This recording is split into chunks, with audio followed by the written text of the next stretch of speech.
Ito na yung ceiling fan namin, sir, sa bilya.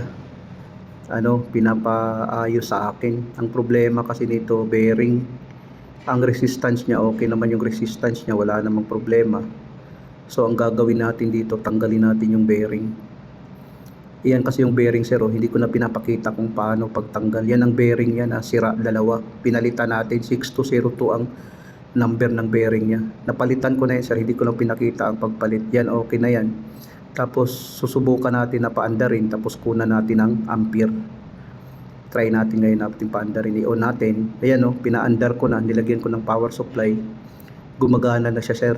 Tapos kunan natin ang ampere, kung ilang ampere. Pag ganun kasi, sir, na wala pang load, hindi nagre-reading yung ampere kasi wala naman siyang load eh.